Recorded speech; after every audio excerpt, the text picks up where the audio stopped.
Hello student, आज हम लोग ग्रुप 1 का अप्लाइड साइंस का एक चैप्टर पढ़ रहे हैं जिसका नाम है मेटल एंड एल्यूमीनियम।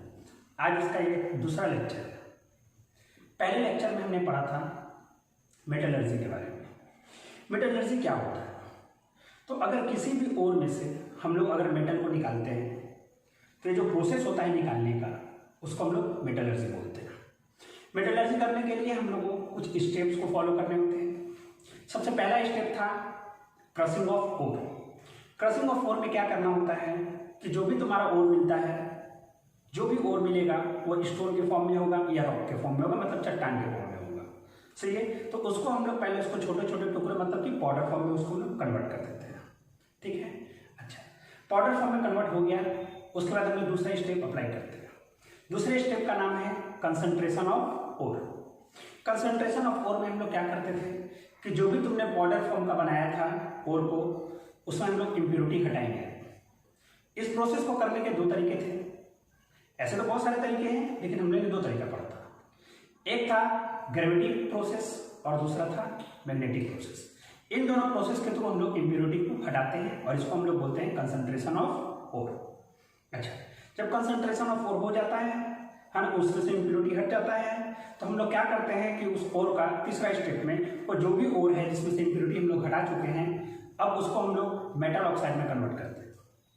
सही है। इस थर्ड स्टेप का नाम है conversion of ore into metal oxide. इसको करने के दो तरीके हैं। अब वो डिपेंड करता है कि ओर किस फॉर्म का है, या वो सल्फाइड में है या वो कार्बोनेट में है।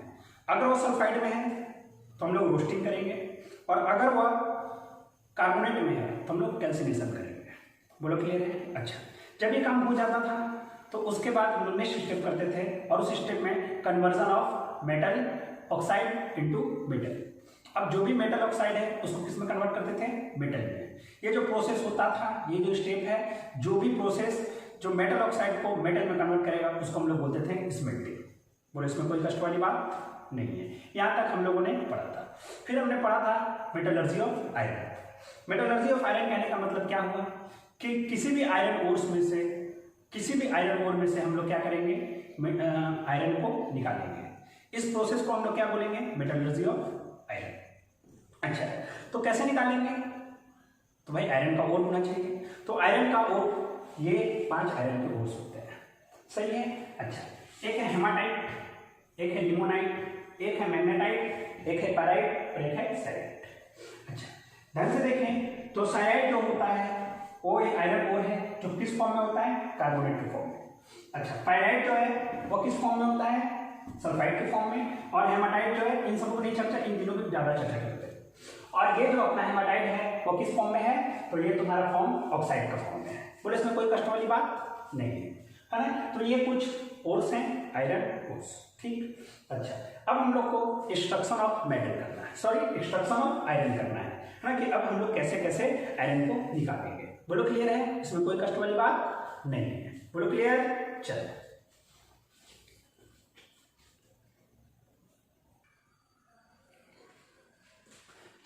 Extraction of iron. आयरन कैसे निकालते हैं? सही है। बोलता है कि आयरन जो है वो मेनली एक्सट्रैक्ट किया जाता है ना, आयरन ओर से, जो किस फॉर्म में होगा? ऑक्साइड के फॉर्म में होगा, है ना। वह और कैसा होना चाहिए? ऑक्साइड के फॉर्म में होना चाहिए। मेनली ऐसा करते हैं हम लोग, है ना। और ऑक्साइड के फॉर्म में कौन होता था? याद करो, हेमाटाइट याद है, Fe2O3 हेमाटाइट। अच्छा, and the extraction of iron involve in following steps. और कुछ स्टेप्स हैं, उसी स्टेप में हम लोग क्या करते हैं? एक्सट्रैक्शन ऑफ आयरन करते हैं। पहली बात याद रखना है कि मेनली कहाँ से एक्सट्रैक्ट किया जाता है? तो मेनली एक्सट्रैक्ट किया जाता है तुम्हारा कहाँ से? हेमाटाइट से। क्यों हेमाटाइट ओर से किया जाता है?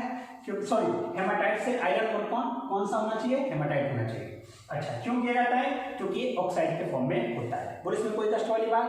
अच्छा, अब उसमें कुछ कुछ क्या चीज है? स्टेप्स है ना। वो क्या क्या स्टेप है? सो अच्छा, पहला स्टेप आप लोग को याद होगा, है ना। पहला स्टेप होगा नंबर 1 स्टेप, याद करना एकदम same ditto Xerox, crushing of iron ore. सबसे पहला स्टेप, जब भी मेटलर्जी कर देंगे हम लोग, तो आयरन का मेटलर्जी कर रहे हैं या किसी का भी मेटलर्जी प्रोसेस अप्लाई कर रहे हैं, है ना, तो जो भी ओर तुम्हारा मिल रहा है वह रॉक के फॉर्म में हो सकता है, स्टोन के फॉर्म में हो सकता है, ठीक है। तो जब ये रॉक और स्टोन के फॉर्म में होगा तो सबसे पहले हम लोग उसको पाउडर के फॉर्म में कन्वर्ट कर देंगे। ये जो पाउडर के फॉर्म में कन्वर्ट करा गया है इसी को हम लोग बोलते हैं crushing of ores, sorry crushing of iron ores. बोलो इसमें कोई कष्ट वाली बात नहीं। दूसरा स्टेप याद करना, कंसंट्रेशन ऑफ आयरन ओर्स। दूसरा स्टेप क्या था बोलो मेटलर्जी का, तो हम लोग कंसंट्रेशन करते थे। कंसंट्रेशन करने का मतलब क्या हो गया कि जो भी इम्प्यूरिटी है जो पाउडर फॉर्म में मिला था, है ना, जो हम लोग आयरन ओर को क्रश किए थे तो पाउडर फॉर्म में मिल गया था, तो पाउडर फॉर्म में मिला होगा तो उसमें कुछ इम्प्यूरिटी होंगी, तो उस इम्प्यूरिटी को हम लोग हटाते हैं, है ना। ये जो इम्प्यूरिटी को हटाना है इसी को हम लोग बोलते हैं कंसंट्रेशन ऑफ आयरन ओर, क्योंकि अब जो भी काम हो रहा है वो किसके लिए हो रहा है, आयरन के लिए हो रहा है ना। तो आयरन के लिए हो रहा है तो सबसे पहले हम क्या करेंगे कि आयरन ओर को क्रश करेंगे और उसके बाद हम लोग उसमें से इम्प्यूरिटी हटाएंगे, जो क्रश करने के बाद जो आयरन ओर बचा था उसमें से इम्प्यूरिटी को हटाएंगे। इम्प्यूरिटी हटाने के दो तरीके हैं इसमें, हम लोग या तो ग्रेविटी प्रोसेस लगाते हैं या तो फिर हम लोग मैग्नेटिक सेपरेशन प्रोसेस लगाते हैं। आप लोग को पीडीएफ मिल चुका है इसलिए अच्छे से एक बार देखते रहिएगा, डिट्टो सेम बात बोला जा रहा है जैसे कि पीडीएफ में आपको दिया गया, कहीं भी कोई दिक्कत नहीं होगी, ठीक है। अच्छा, तीसरा जो है वो मेन है ना। तीसरा फॉर्म को अच्छे से समझने की कोशिश करते हैं, है ना। तीसरा ही फॉर्म जो है वही तुम्हारा सबसे अच्छा फॉर्म है।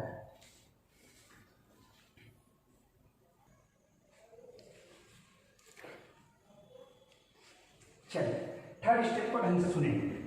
थर्ड स्टेप में सबसे पहले हमने क्रशिंग करा, उसके बाद कंसंट्रेशन करा, मतलब इम्प्यूरिटी हटा दी गई।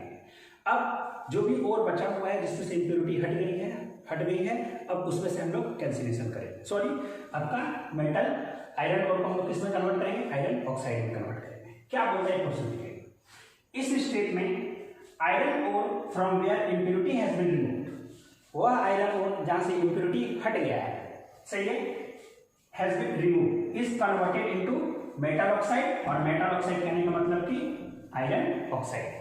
जो भी तुमने कुछ देर पहले कंसंट्रेशन के थ्रू इम्प्यूरिटी को हटाया था, है ना, जब इम्प्यूरिटी हट गया है तब हम लोग इस स्टेप में क्या करेंगे, जो भी आयरन ओर है उसको हम लोग किस में कन्वर्ट करेंगे, आयरन ऑक्साइड में कन्वर्ट करेंगे, ठीक है। अच्छा, बात को समझते जाना है। अब अगर हमको आयरन ओर में से आयरन ओर को कन्वर्ट कर देना है आयरन ऑक्साइड में, तो इसके लिए दो प्रोसेस थे, या तो हो सकता है वो कैंसिलेशन हो या तो हो सकता है वो रोस्टिंग हो। तो बोला है कि if iron ore contain carbonate, अगर वो आयरन ओर कार्बोनेट कंटेन कर रहा है, सही है, तब हम लोग क्या चीज अप्लाई करेंगे, कैंसिलेशन। लेकिन जब भी आयरन ओर अगर सल्फाइड कंटेन कर रहा है तो हम लोग क्या चीज करेंगे, रोस्टिंग प्रोसेस अप्लाई करेंगे, है ना। जैसे कि देख लेते हैं, है ना, जैसे कि मान लेते हैं FeCO3 है, तो ये कौन सा प्रोसेस है, सही, ये कौन सा है फॉर्म, कार्बोनेट का फॉर्म है। तो अगर कार्बोनेट का फॉर्म है तो हम लोग क्या चीज करेंगे, कैंसिलेशन करेंगे। अच्छा, कैंसिलेशन करने के लिए वो तो अलग बात है, लेकिन इसको करना क्या है, हमको कन्वर्ट कर देना है ऑक्साइड के फॉर्म में। तो अगर लॉजिकली सोचा जाए कि अगर ये कार्बोनेट का फॉर्म है तो क्या ऑक्सीजन की जरूरत देनी पड़ेगी, या ऑक्सीजन पहले से इसमें है, ऑक्सीजन इसमें पहले से है, तो क्या हम लोग इसको ऑक्साइड के फॉर्म में कन्वर्ट कर सकते हैं, जरूर कर सकते हैं। क्या ऑक्साइड के फॉर्म में कन्वर्ट करेंगे तो क्या लिखा जाएगा, FeO प्लस CO2, बोलो क्लियर है, वो यहां गया और CO2 बाहर, बोलो क्लियर है। तो क्या ऐसा हम लोग कन्वर्ट हो गया, है ना। अच्छा सोचो तो, अगर आयरन और ये तो कार्बोनेट हुआ तो ऐसा हुआ, है ना, लेकिन अगर वो आयरन और हेमाटाइट होता तो क्या हमको ये प्रोसेस अप्लाई करना होता। ध्यान से बात को सुनना। तीसरा जो स्टेप है वो क्या स्टेप है, conversion of iron ore into iron oxide. लेकिन हेमाटाइट में तो पहले से ऑक्साइड है, हेमाटाइट का क्या फॉर्मूला था, Fe2O3, तो ये तो पहले से ऑक्साइड के फॉर्म में है, बोले इसमें कोई कष्ट वाली बात। तो तीसरा स्टेप है वो हेमाटाइट के लिए नहीं अप्लाई किया जाता है। हेमाटाइट के लिए हम लोग तीसरा स्टेप नहीं, पहला अप्लाई करेंगे, दूसरा अप्लाई करेंगे। इम्प्योरिटी हो सकता है ये भी चट्टान के फॉर्म में मिलेगा, तो चट्टान के फॉर्म में मिलेगा तो क्रशिंग करना होगा। अगर इम्प्योरिटी उसमें होगी और होगी तो उसको हटाना पड़ेगा। लेकिन तीसरा स्टेप है उसको कन्वर्जन करना है, है ना। तो कन्वर्जन हमको करना ही नहीं इसमें, क्योंकि इसमें तो पहले से ऑक्साइड का फॉर्म है और इसमें कोई कष्ट वाली बात नहीं है। चलो है ना, फॉर्मूला लिख लेंगे। चलिए नेक्स्ट देखेंगे। अच्छा है ना। अच्छा तीसरा क्या चीज था याद करना, नेक्स्ट स्टेप क्या था, नंबर 4। नंबर 4 स्टेप क्या था याद करना, conversion of iron oxide into iron. अब हम लोग को क्या करना है कि जो भी आयरन ऑक्साइड है उसको हमको किस में कन्वर्ट कर देना है, आयरन में कन्वर्ट कर देना है। यही सब मेटलर्जी का ये सब प्रोसेस ही था। अच्छा अब एक बात सोचो, अच्छे से सोचना कि क्या आयरन ऑक्साइड को अगर आयरन में कन्वर्ट करना है या कोई भी और ऑक्साइड है ना, जो भी मेटल ऑक्साइड आया है उस मेटल ऑक्साइड को अगर मेटल में कन्वर्ट करना होता था तो क्या इस प्रोसेस को हम लोग क्या बोलते थे, ढंग से सुना, स्मेल्टिंग भी बोलते थे। तो अब हम लोग क्या करने वाले हैं, स्मेल्टिंग करने वाले हैं, क्योंकि स्मेल्टिंग के थ्रू ये हटता है। अच्छा लेकिन सर स्मेल्टिंग में जैसे कि याद होगा कि स्मेल्टिंग में हमने क्या करा था, रिड्यूसिंग एजेंट भी लिया था, याद है तुम लोगों को।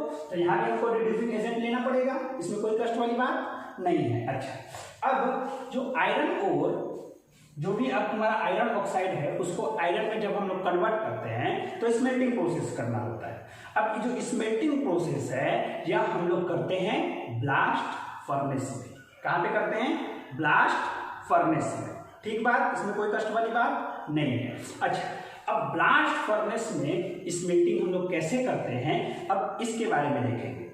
याद करना अच्छे से, conversion of iron oxide into iron. इसमें क्या हम लोग, क्या इसको दूसरे स्टेप और इसको हम लोग क्या नाम दे सकते हैं, रिडक्शन प्रोसेस भी नाम दे सकते हैं। रिडक्शन प्रोसेस क्यों नाम दे सकते हैं, याद करना। मान लेते हैं कि AFeO आया था कुछ देर पहले, याद है, जैसे एग्जांपल में लेता हूं, एक चीज देखना, AfeCO3 है ना, कार्बोनेट का फॉर्म था। तो थर्ड स्टेप में इसको क्या करा था, कैंसिलेशन करा था। तो क्या बना था, AfeO और CO2। अब देखो तो अब ये आयरन ऑक्साइड बन चुका है। अब इस आयरन ऑक्साइड को हमको क्या कर देना है, ढंग से सोचना। तो आयरन ऑक्साइड को अब हमको क्या कर देना है, आयरन में कन्वर्ट कर देना है। बोलो इसमें कोई कष्ट वाली बात, आयरन ऑक्साइड को हमको किस में कन्वर्ट कर देना है, आयरन में कन्वर्ट कर देना है। बोलो क्लियर है, सॉरी हाँ, आयरन ऑक्साइड को आयरन में कन्वर्ट कर देना है। तो आयरन ऑक्साइड जो आयरन में कन्वर्ट होता है तो उस प्रोसेस को हम लोग क्या बोलते हैं, स्मेल्टिंग। जैसे ये जो फोर्थ स्टेप है, फोर्थ स्टेप में क्या हम लोग करते हैं, स्मेल्टिंग करते हैं। तो अब इसको क्या, सी को हटाना है, सी को हटाना है, यहाँ से कार्बन लगा निकाल देते हैं, लगा देते हैं। अब कार्बन ही मेरा रिड्यूसिंग एजेंट है, क्या यहाँ से कन्वर्ट होके क्या Fe और यहाँ से CO आ जाएगा। तो यहाँ पर मेरा बन गया, यही तो हमको निकालना था, आयरन को निकालना था।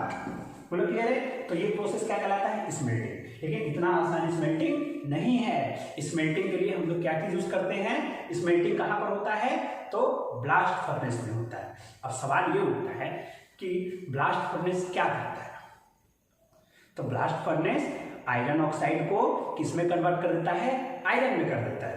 अच्छा अब सवाल उठता है कैसे करता है, सही है, और उसका आउटपुट क्या क्या होता है ना, क्या क्या ब्लास्ट फर्नेस के अंदर रिएक्शन होते हैं। अब उन सभी चीजों को हम लोगों को देखना है। ठीक है, तो अब हम लोग स्मेल्टिंग करेंगे और कहां पे करेंगे, ब्लास्ट फर्नेस। बोलो इसमें कोई कष्ट वाली बात नहीं है। चलिए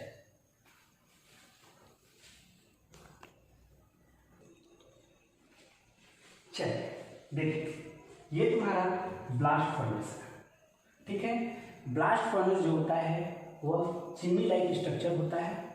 ठीक है, अच्छा, जिसकी हाइट 30 मीटर के अप्रोक्सीमेट होती है।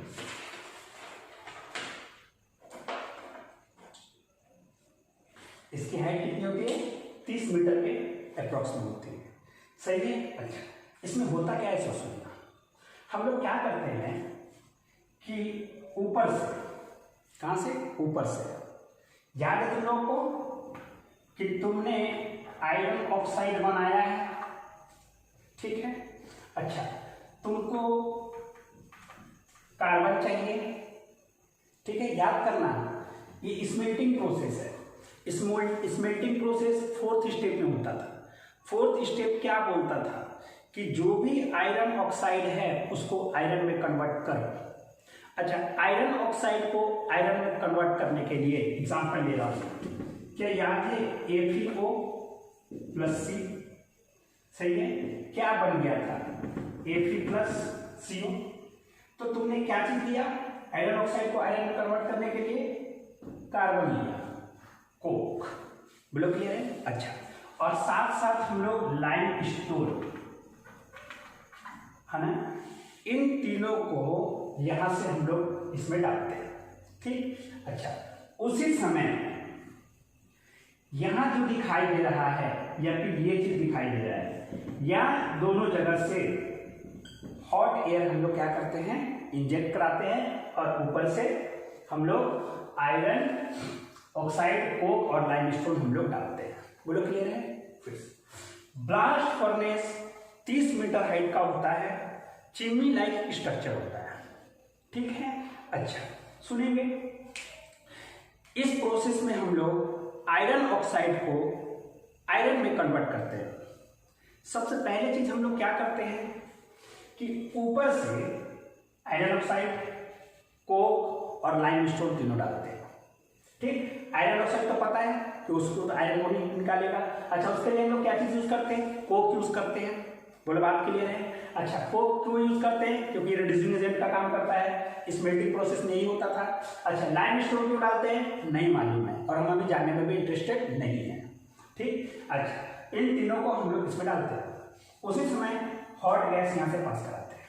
बोलो इसमें कोई कष्ट वाली बात नहीं। अच्छा, सुनना का अच्छे से, ठीक है। अच्छा, मैं सिर्फ समझा रहा हूं, उसके बाद रिएक्शन भी समझाऊंगा एकदम ढंग से। क्या हुआ कि कंबसन हुआ, जला। ये तुम्हारा है मोल्टेन मेटल, है ना, जो सबसे बॉटम पार्ट में है वो क्या है, मोल्टेन मेटल या मोल्टेन आयरन मेटल। जब आयरन ऑक्साइड जो ओर के फॉर्म में था, जो आयरन ऑक्साइड था, है ना, वो जो पाउडर के फॉर्म में बना हुआ था, है ना, उसको हमने क्या कर दिया, मोल्टेन मतलब कि कंबसन हुआ, हीट उठ हुआ, हॉट एयर गया, तो वो किस फॉर्म में हो गया, लिक्विड के फॉर्म में हो गया, तो वो नीचे आ गया। इसके जस्ट ऊपर जो है, इसको हम लोग बोलते हैं स्लैग। स्लैग क्यों फॉर्म हुआ है, तो वो लाइमस्टोन के कारण हुआ है। लाइमस्टोन हम लोग क्यों डालते हैं, ताकि स्लैग का फॉर्मेशन हो सके। स्लैग क्या होता है नहीं मालूम, एक एक करके बात करेंगे। तो हम लोग लाइमस्टोन क्यों बनाए हैं, ताकि स्लैग फॉर्म हो सके। अब एक बात बोलो कि मोल्टेन मेटल नीचे है, मतलब कि जो लिक्विड आयरन है वो नीचे है, और उसके ऊपर स्लैग है, सही है। इसका मतलब तुम लोग को पता होगा कि मोल्टेन मेटल भारी होगा, तभी तो नीचे चला गया, और स्लैग क्या होगा, हल्का होगा। बोलो इसमें कोई कष्ट वाली बात नहीं।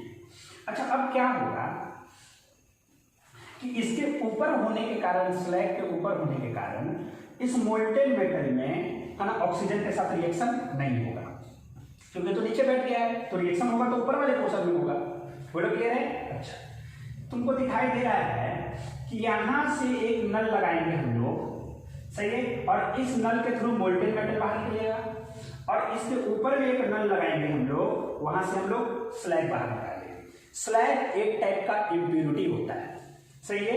किसी भी ओर में सिलिका उलिका प्रेजेंट होता है, तो सिलिका के सब के कारण, है ना, लाइमस्टोन सिलिका ये सब का रिएक्शन होता है, सही है। तो हम लोग को क्या मिलता है, स्लैग मिलता है, जो कि इम्प्योरिटी के फॉर्म में होता है, और जो यहाँ से इधर निकलेगा और मोल्टेन मेटल नीचे से, ठीक है। हमने यहाँ से क्या कर दिया है, हॉट एयर इंजेक्ट करा दिया है, ठीक। अच्छा, ये तुमको दिखाई दे रहा है दो, ये जो है यहाँ से जो गैस वेस्ट हो जाएगा, वेस्ट गैसेस, मतलब कि अगर कुछ भी जलेगा तो वहां से वेस्ट गैसेस होंगे, बनेंगे, है ना, तो ये यहां से और यहां से क्या होगा, बाहर निकलेगा, ठीक है। अब सुनना, है ना, ये इसका काम है। मेन ब्लास्ट फर्नेस का मेन काम क्या है, सही है। तो मेन काम है आयरन ऑक्साइड को आयरन में कन्वर्ट करना। अब सोचो कि यहां से हॉट एयर पास करा रहे हैं, और 30 मीटर हाइट है, 30 मीटर हाइट तो बहुत बड़ा होता है ना, और यहाँ पर बहुत, है ना, ये यहाँ से जा रहा है, जिसको चार्ज बोलते हैं, यही सब जलने वाला है ना। तो 30 मीटर की हाइट है, तो हम लोग को एक बात पता कर सकते हैं कि मान लो 30 मीटर की हाइट है, तो सब जगह टेम्परेचर अलग अलग होगा। जैसे कि यहाँ पर टेम्परेचर सबसे ज्यादा होगा, उसके ऊपर कुछ कम होगा, उसके ऊपर कुछ कम होगा, सबसे ऊपर सबसे कम होगा। पूरी बात क्लियर है ना। अब सुनना, इसका इस ब्लास्ट फर्नेस में है ना डिफरेंट टेम्परेचर के कारण हमने इसको 4 जोन बना के रखा हुआ है। कितना जोन बना के रखा हुआ है? 4 जोन बना के रखा हुआ है। ठीक है। अच्छा, कौन कौन सा जोन है? एक जोन होता है कंबसन जोन। सही है। कौन सा zone? Combustion zone. Combustion zone सबसे नीचे वाला पोर्शन में होता है, यहां पे कंबसन होता है। बोलो क्लियर है? अच्छा, कंबसन जोन में क्या होता है सोचना। क्या यहां से कार्बन आया था, कोक जिसमें कार्बन है ना, तो कार्बन आया था। अब तुम लोग यहां से हॉट एयर पास करा रहे थे, मतलब O2 पास करा रहे थे।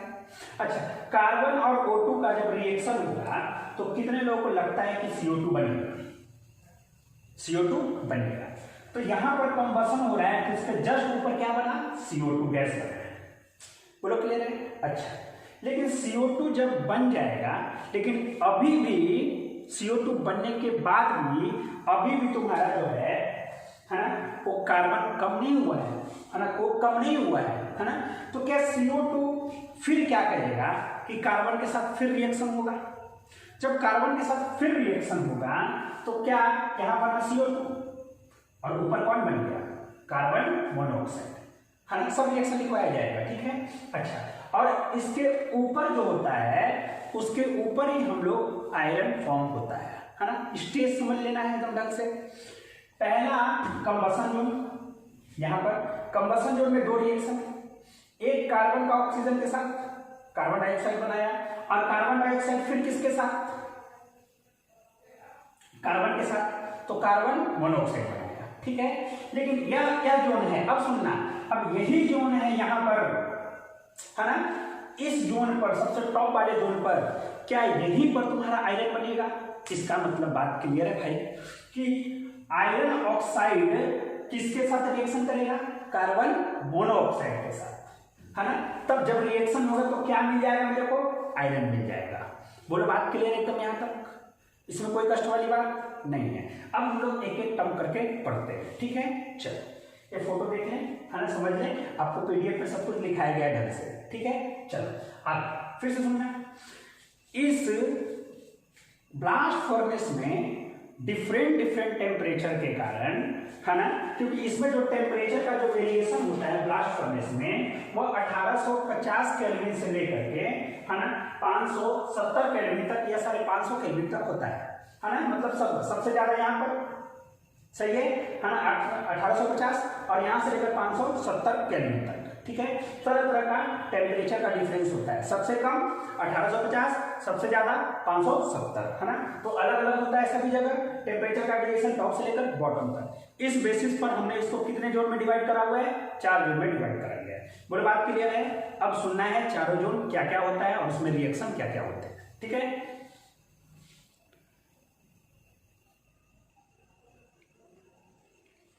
चलिए, कितने जोन होते हैं? 4 जोन होते हैं। पहला जोन सुनिए। पहला जोन होता है कंबसन जोन। ठीक है। कंबसन जोन में क्या होता है? कंबसन जोन का काम क्या है? सबसे पहला चीज, कंबसन जोन में क्या होता है ना, कि कार्बन मोनोऑक्साइड प्रोड्यूस होता है। बोला है in combustion zone formation of carbon monoxide take place है ना। इस कंबसन जोन में क्या होता है? कार्बन मोनोऑक्साइड मिलता है। अब याद करें हम, तुमको अगर फिगर तुमने लिखा होगा तो, या फिगर सामने है तो उसको देख सकते हो है ना। तुमको दिखाया गया था कि ब्लास्ट फर्नेस में हम लोग क्या करते थे? हॉट एयर इंजेक्ट कर रहे थे और ऊपर से हम लोग कार्बन डाल रहे थे। सही है। तो क्या हुआ कि कार्बन रिएक्ट करा किसके साथ? कार्बन रिएक्ट करा किसके साथ? ऑक्सीजन के साथ। सही है ना। बर्न हुआ और क्या बनाया? CO2। बोलो क्लियर है? Carbon burn to form CO2 in a bottom of blast furnace. सबसे लोअर में कार्बन डाइऑक्साइड फॉर्म हुआ था। अच्छा, जब कार्बन डाइऑक्साइड फॉर्म हुआ तो उसके बाद कार्बन डाइऑक्साइड फॉर्म हुआ तो अभी भी कार्बन के साथ फिर रिएक्शन हुआ और रिएक्शन होकर फिर क्या बनाया? Carbon monoxide. बोलो बात क्लियर है ना।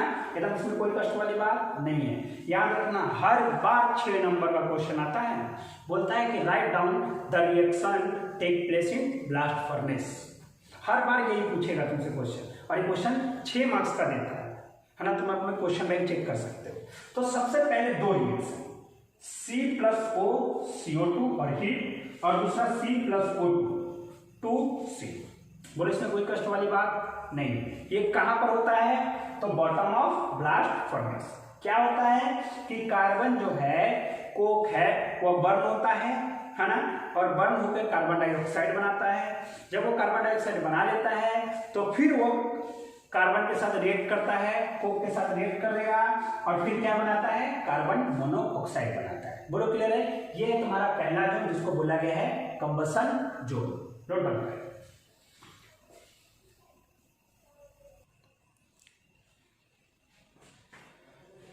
ये जोन के बारे में देखेंगे। ये जोन कौन सा जोन है? इस जोन को हम लोग, नंबर दूसरा जोन, इस जोन को हम लोग बोलते हैं reduction zone.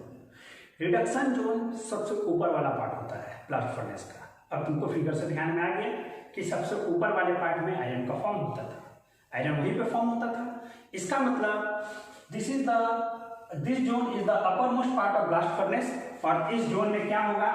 Iron oxide reduce करेगा किसमें? आयरन में। मतलब कि आयरन ऑक्साइड किसमें कन्वर्ट हो जाएगा? आयरन में, है ना। हालांकि इसको क्या बोला गया? रिड्यूस कर रहा है आयरन ऑक्साइड किसमें? आयरन में, इसलिए इसको बोला गया रिडक्शन जोन। याद है तुम लोग पहले अगर मान लो हेमाटाइट लेते हो, हेमाटाइट और लेते हो तो क्या Fe2O3 सही है? अच्छा याद करना, सुनना पहले क्या बना था? CO2 के साथ बना था CO2, और फिर CCO2 बनाया था 2C, मतलब कार्बन मोनोऑक्साइड बनाया था। ठीक है, अब सुनना, और ऊपर में आयरन ऑक्साइड था, याद है? अब सुनना, आयरन ऑक्साइड ऊपर से, और ये कार्बन मोनोऑक्साइड वहां पर है प्रेजेंट फिगर के अनुसार से। तो क्या फिर ये दोनों जब रिएक्ट करेंगे तो क्या ऐसा बनेगा? पर इसमें कोई कष्ट वाली बात? ऐसा लिख सकते हैं ना। अब सुनना, ये आयरन ऑक्साइड और CO के साथ रिएक्ट करा तो ये बना Fe2O3। अब सुनना, FeO फिर रिएक्ट करा CO2 के साथ, सॉरी कार्बन मोनोऑक्साइड के साथ। तो जब ये रिएक्ट करेगा तो क्या बनेगा? Fe+CO2। बोलो क्लियर है? और तुमको क्या चाहिए? यही तो चाहिए था तुमको। बोलो बात क्लियर है? तो इसमें भी कितना रिएक्शन? 2 रिएक्शन, है ना। फिर से एकदम अच्छे से समझ लो। दूसरा जोन है वो reaction zone, sorry reduction zone है। इस जोन में क्या होता है कि आयरन ऑक्साइड आयरन के फॉर्म में बनता है। ठीक, अच्छा आयरन ऑक्साइड जैसे कि हेमाटाइट ले लेते हैं तो Fe2O3, और मेरे को कार्बन मोनोऑक्साइड मिला है, CO के साथ रिएक्ट करा तो ये बनाया, और फिर इसको फिर हमने रिड्यूस कर दिया CO के साथ, है ना। इसको फिर रिएक्शन कराया तो फिर Fe मिल गया। और यही तो काम है, यही तो है तुम्हारा मेटल जो तुमको आयरन चाहिए था, है ना। तो इस जोन को हम लोग कौन सा जोन बोलते हैं? Reduction zone. अच्छा, अब 2 जोन और बचे हुए हैं, है ना। उन दोनों जोन के बारे में भी देखते हैं,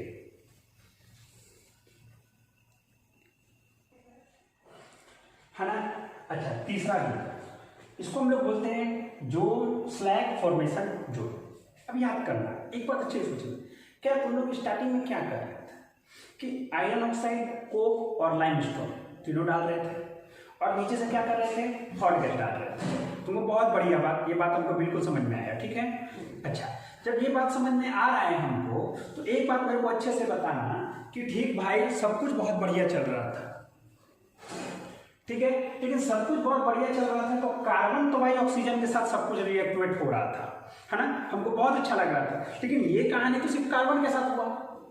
अब लाइमस्टोन भी तो होगा ना अंदर में, तो लाइमस्टोन में क्या हो रहा होगा कि जब ये हीट जनरेट हो रहा होगा तो लाइमस्टोन भी बर्न कर रहा होगा, है ना। तो लाइमस्टोन क्या हुआ? हीट हुआ।